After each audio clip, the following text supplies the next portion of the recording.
What's up, guys? It's Moses back with another video, and today I'm going to be talking about what life has been like since my mom and dad passed away. So, first, I guess I'll begin with how my mom and dad passed away. So, my dad passed away first. Um, we were on a family trip in Jamaica. My dad's Jamaican. We were on a family trip in Jamaica, and it was me, my two younger brothers. Me, my two younger brothers, and my dad. My mom wasn't on the trip because my parents were divorced. They got divorced when I was really young. I was like 9, 10 years old, around there. So yeah, it was my dad, me, and my two younger brothers.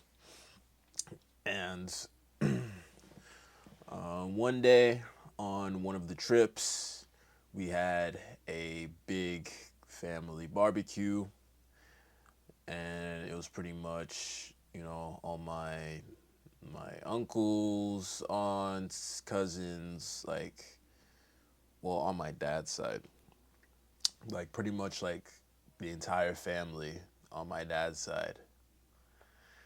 And my dad, he was drinking a lot, and he was also he was drinking a lot of alcohol, and he was also drinking a lot of energy drinks, a lot of caffeine.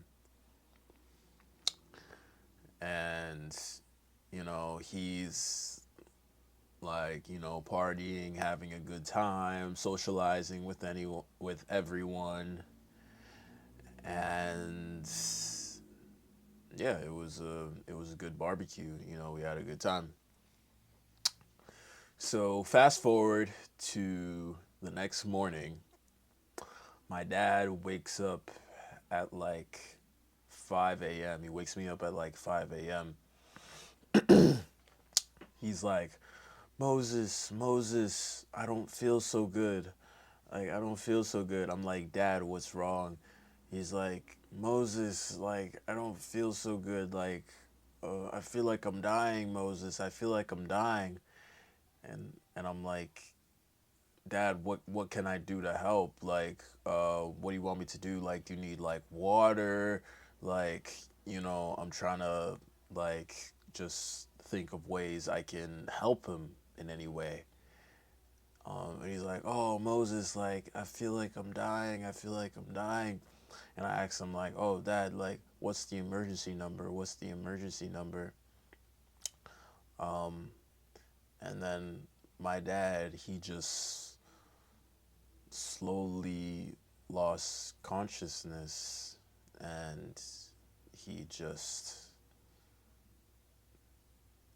passed away right there. Well, I didn't know that he was dead at that moment, but I figured out what the emergency number was. So I called the Jamaican emergency number, and since Jamaica's a third world country, it's not like American emergency services where you call them and they come pretty much right away. Um, the ambulance, the paramedics, they didn't come until like 30 minutes later. So he was just laying on the ground unconscious for 30 minutes. And yeah, by the time they got there, he was pretty much already dead. But I found out later that pretty much like as soon as he lost consciousness, um like he was losing consciousness, and he like was slowly starting to fall, and I was trying to catch him, and I just like put him on his back, like laid him on the floor. Um, yeah, they pretty much told me that like as soon as he lost consciousness, he was just dead. right there, just gone. So there was nothing either me or the paramedics could do to save his life. So yeah, his cause of death was a sudden cardiac death or like sudden cardiac failure. And the they said in the autopsy report that the mixture of alcohol and the caffeine from the energy drinks, it pretty much like overworked his heart, and then his heart just gave out. His heart couldn't handle it, and he already had pre-existing health conditions like diabetes and I think high blood sugar. Yeah, and yeah, he just, already had pre-existing health problems, so drinking alcohol and energy drinks at the same time just like, you know, did not help at all. Like his like diabetes and stuff kind of like contributed towards his death. And one of my family members told me that my dad, he had like a doctor's appointment, I don't know when, but like sometime in the past, and his doctor basically told him that, hold on, I just wanted to make sure my mic was recording. But yeah, his doctor basically told him that because of his health conditions, he can't have any alcohol or any caffeine like coffee or energy drinks, or that if he is going to, drink that stuff, he should limit his intake, limit the amount that he does drink so he doesn't have any emergencies of any sort. So, yeah, the paramedics, when they arrived, they took him away, took him to the hospital, and one of my family members, like a couple hours later, told me that the hospital had pronounced him dead. And at first, I was in shock. Like, I couldn't believe it. I thought it wasn't real.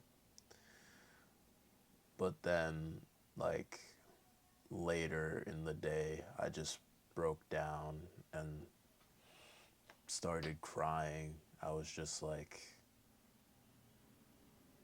just super, super devastated and heartbroken. Because, I was close with my mom, but I was more closer with my dad than with my mom.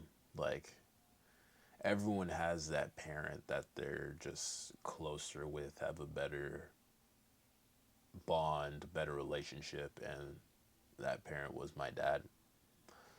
So, yeah, I just couldn't believe me. Well, like when the realization hit me, like it hit me like a fucking truck. Like it was, yeah. Again, I was just completely distraught. And yeah, we ended up having the funeral like a month later, I believe. Um, we had to fly back to, it was me, my mom, and my two younger brothers. We had to fly back to Jamaica for the funeral, and I gave a speech, and yeah, I'm just just devastated that he had to go out like that. Like, he wasn't a perfect man. Like, no one is perfect. Like, no man or woman is perfect, but the one trait that he had that, I'll always remember him for, was that he loved his family. Like, he he loved his kids very, very much. Like, my dad had 7 kids, so I have 2 younger brothers and then 4 older half sisters. So that's 7 in total. But yeah, he loved his kids. He would do anything for his kids. And even though he wasn't in the best financial situation, I'm not going to, air out his dirty laundry, but yeah, even though like he didn't have the best finances, he would still, you know, try to buy stuff for his family members if he could afford it, and he would, always take us out to eat. Like, me and my brothers, we like on the weekends we'd always like stay at his house for the weekend, um, and we would sometimes we would go out to eat. Sometimes we would cook. He mostly cooked because he's Jamaican, so he would always cook like Jamaican food, like jerk chicken, dumplings, yams, corn. Um, yeah, sometimes yeah, you would make. I loved his fried dumplings. Fried dumplings were so good. Yeah, but yeah, he loved his family. That's for sure. And yeah, I think he would, like, when he was alive, like he would have been willing to like take a bullet to like save one of us, if need be. Like, that's how much he loved his kids. Um,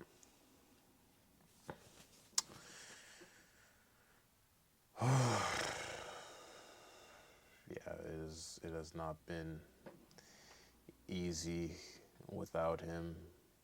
Definitely not. But he died August 8th, 2023. So it's been over 2 years since he passed away. So now I'm going to talk about how my mom passed away. So I think April or May of last year, she was diagnosed with breast cancer.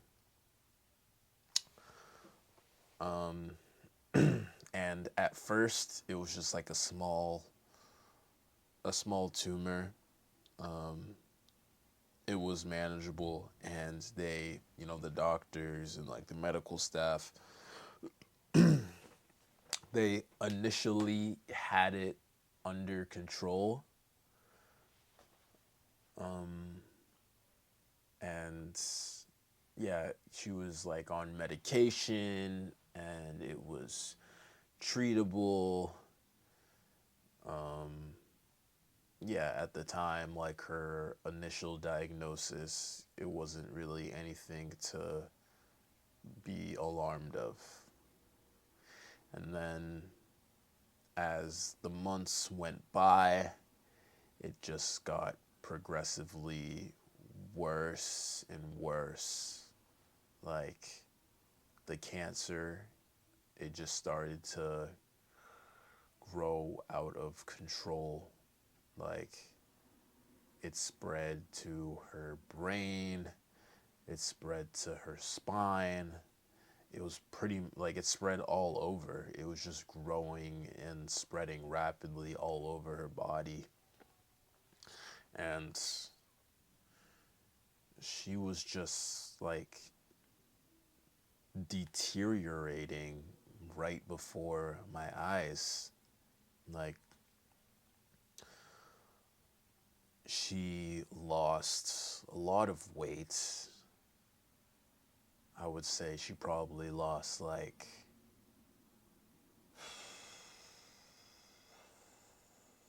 maybe like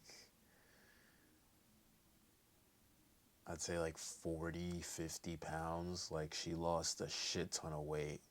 Like she looked like a skeleton. She did not look the same. And she could barely walk on her own. She needed a walker. And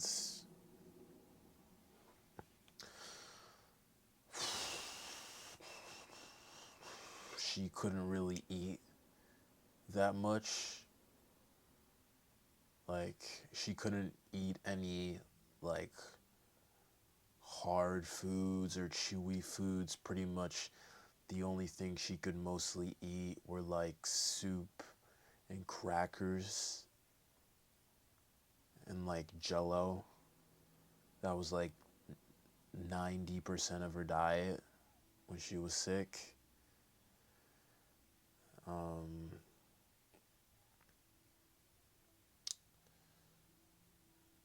and yeah, the cancer, it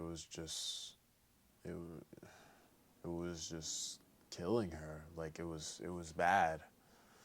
It was just absolutely, terrible. Like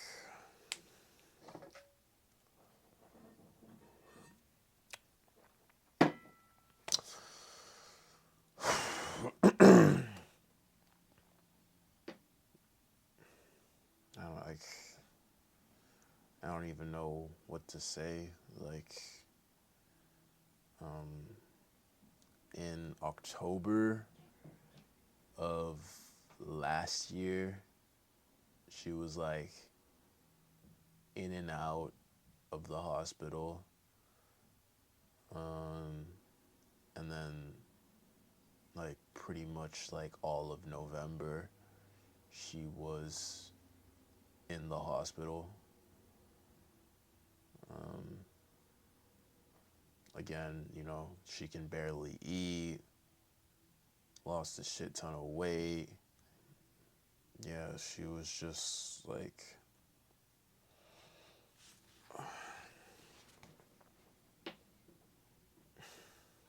it was just terrible to like see her like that in that condition. And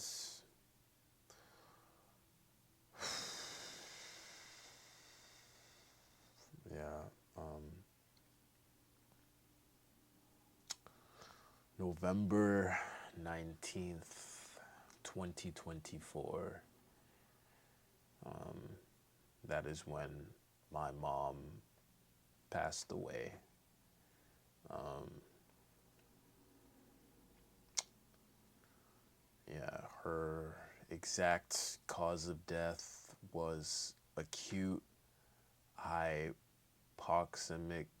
hypoxemic respiratory failure, which is basically when your lungs can't oxy- oxygenate your blood. So basically, like she couldn't breathe properly, um, and yeah, she just died in the hospital. Um, I forget where I was, but I got a call from the hospital And like one of the nurses told me, "Hey Moses, I'm sorry to inform you. I'm sorry to tell you this, but unfortunately, your mom has passed away." And as soon as I heard her say that, again, I was in shock because I didn't want to believe that it was real. I didn't want to accept the fact that my mom was gone. And then, yeah, just later that day, it just hit me like a fucking truck, man. Like, I was just crying, um, sobbing, like just devastated, heartbroken, completely distraught. Yeah, just letting all of the emotions out. Um, and yeah,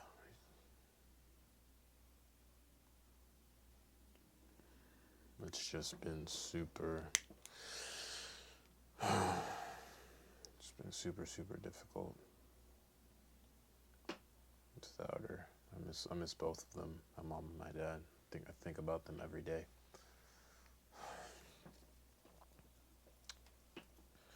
But how how life has been after well, actually, before I get into that, when my mom passed, we decided to fly her body back to her home country, Uganda, um, because we felt like, it would be a good way to honor her, and we feel like she would have wanted that. So we decided to fly her body, all the way to Uganda. It was super expensive, but yeah, you know, we just said fuck it. Oh shit. Hold on, yo.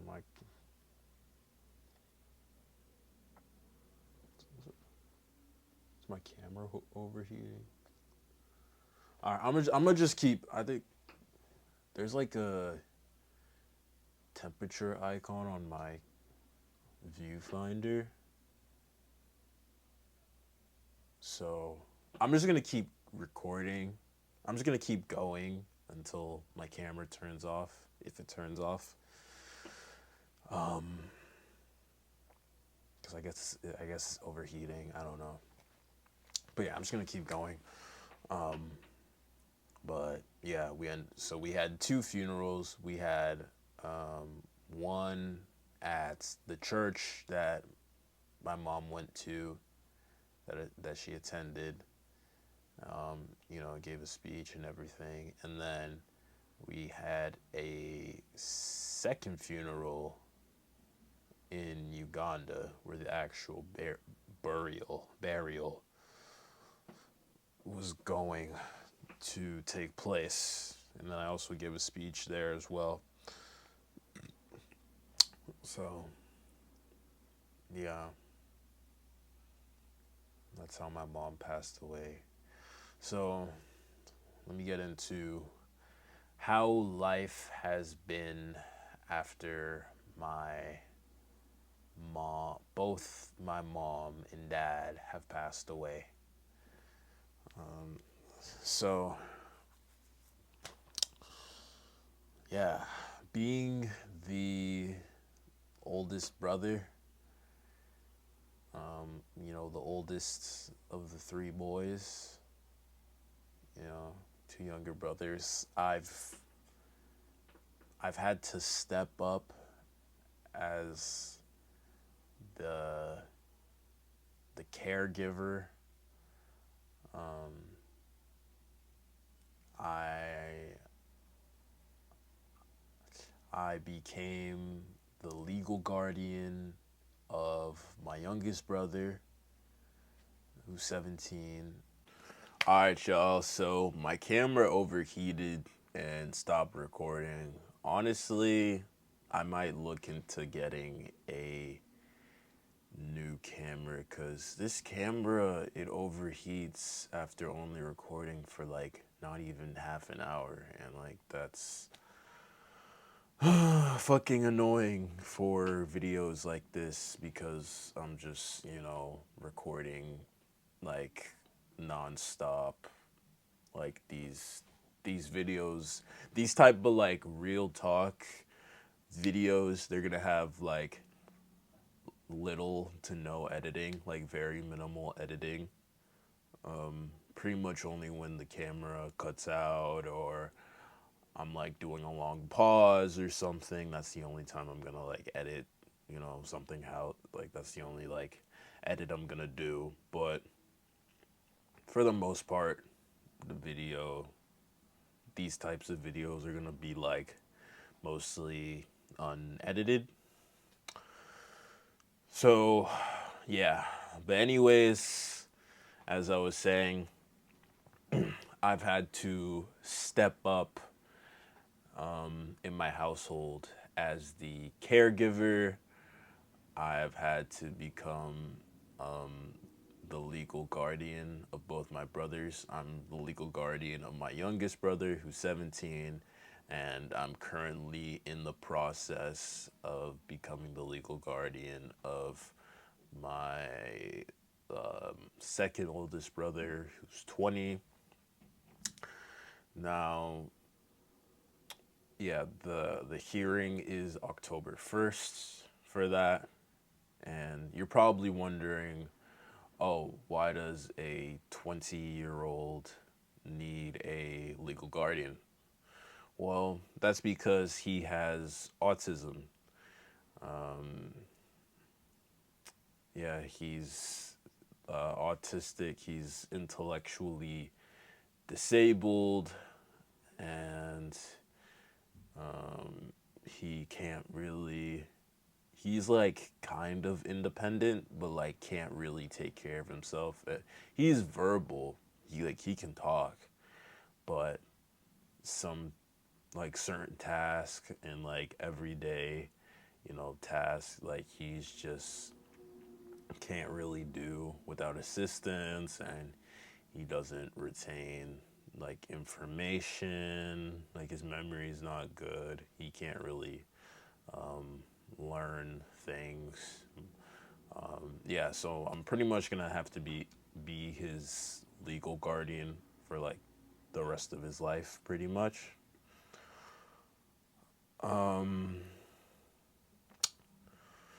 Yeah, so I'm pretty much playing the brother and father role at the same time, and I'm only 22 years old. Like I just turned 22, so it's been a lot. It's yeah, definitely been a lot. It hasn't been easy, actually. Like my my brother, like earlier today, not too long ago, like this fucking guy, he flooded the bathroom. Like there was water all over the bathroom and on the bath mat and shit. It was just completely soaked. And I ask him about it. I confront him about it, and he's just like, "Oh, I don't know. I don't know." Like, it's like, dude, like, what the fuck? And yeah, he's just impossible to deal with some days, and it's just been really, really difficult. And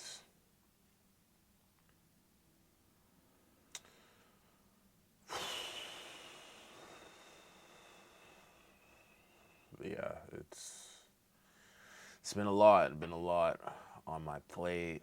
Um, I had to go through probate court to have all of my mom's assets. So the money in her bank accounts and her car, and pretty much everything in her name.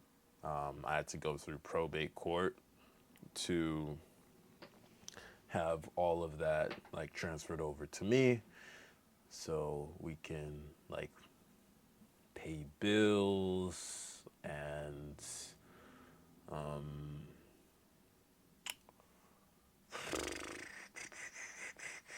just, buy like groceries and stuff that we need.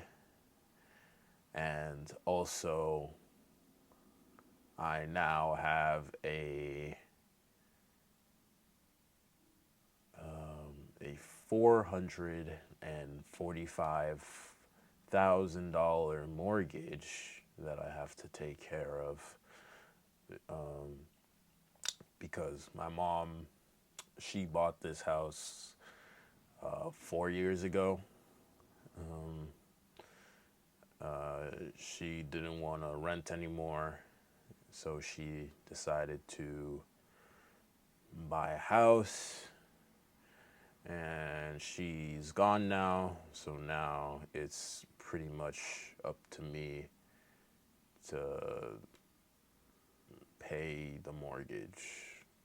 And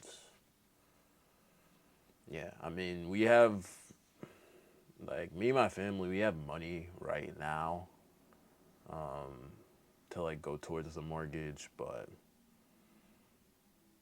I need to come up with something long term, have like long term, stable, steady income, um, if I want to, pay off that mortgage and not sell the house.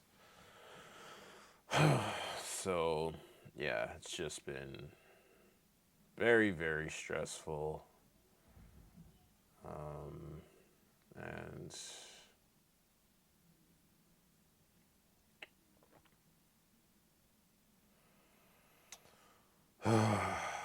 like I don't know. Like I'm just taking it one day at a time, trying not to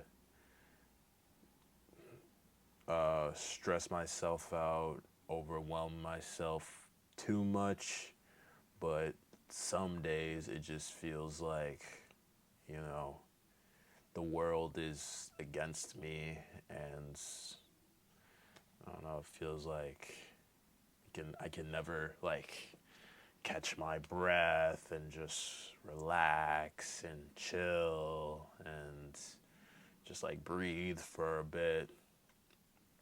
Like, but I don't know. But with God by my side, I know that me and my family will get through these hard times. Me and my brothers were all in therapy. I actually had a therapy session today. It was my first therapy session. So we're all in therapy, um, and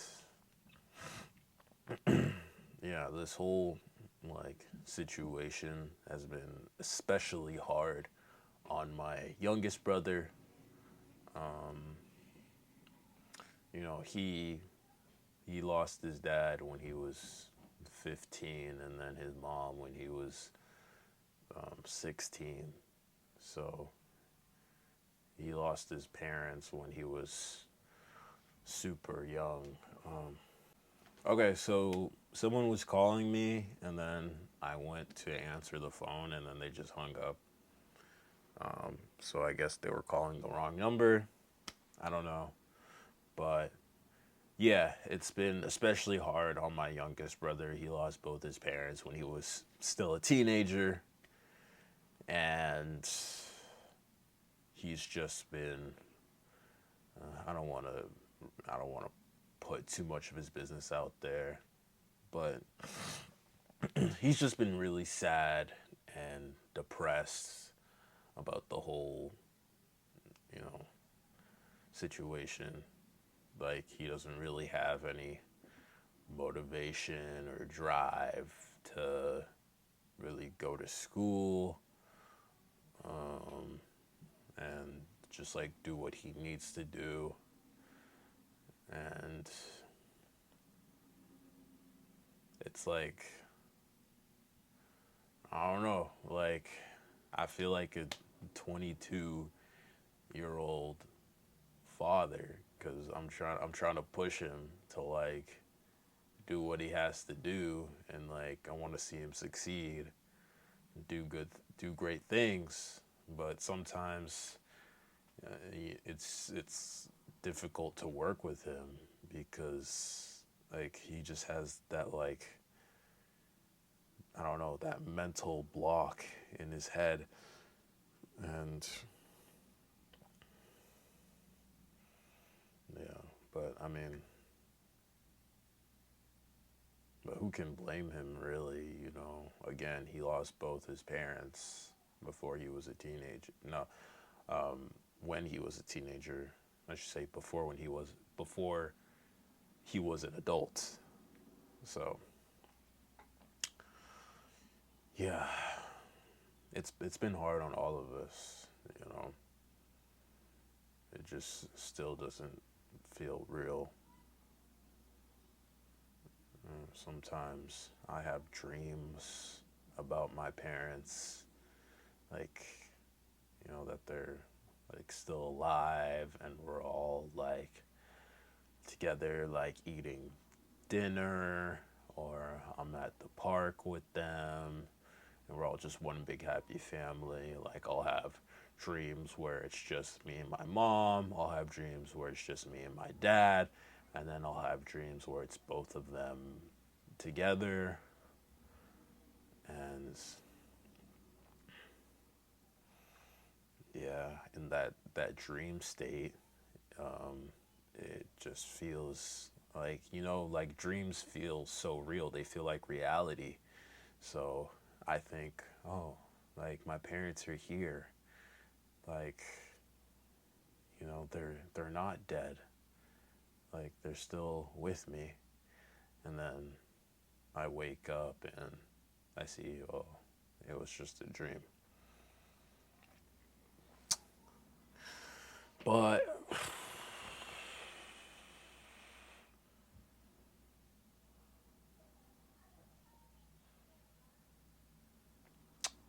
yeah,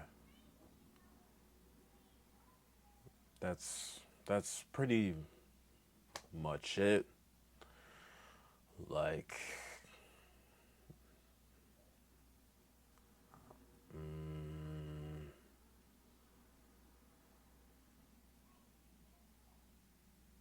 you know, like I mentioned in my other real talk video, my first real talk video, why I quit smoking weed and drinking alcohol. I I need like a clear, present mind. Like, I need to be alertive.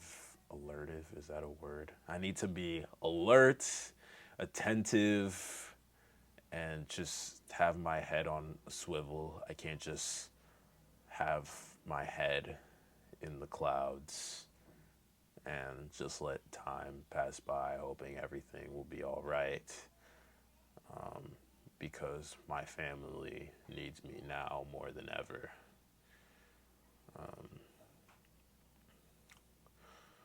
So, yeah, and also I have to take care of my grandma as well. She's 73 years old, so I have to take her to doctor's appointments, and check up on her, just make sure she's good. She's healthy. She's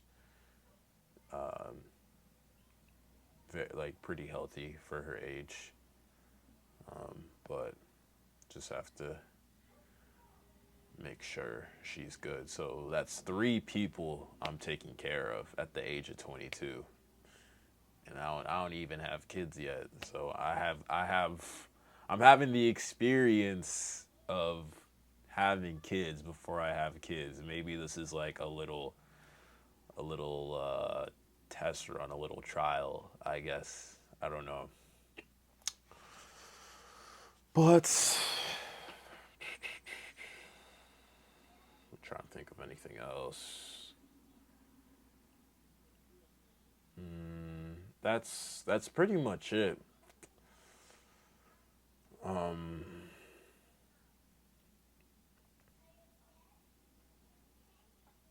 yeah, that's pretty much it. Sometimes it's hard to look at photos of my parents because I still don't want to accept that they're gone. Um, it just yeah, sometimes I just can't look at photos of them because it's just hard. Sometimes I'll just break down, and start crying. But yeah, again, yeah, that's pretty much it. So yeah, if you guys enjoyed the video, um, give it a like, subscribe, comment, share, the whole shebang. You know the deal. And I will see you guys in the next one. Peace.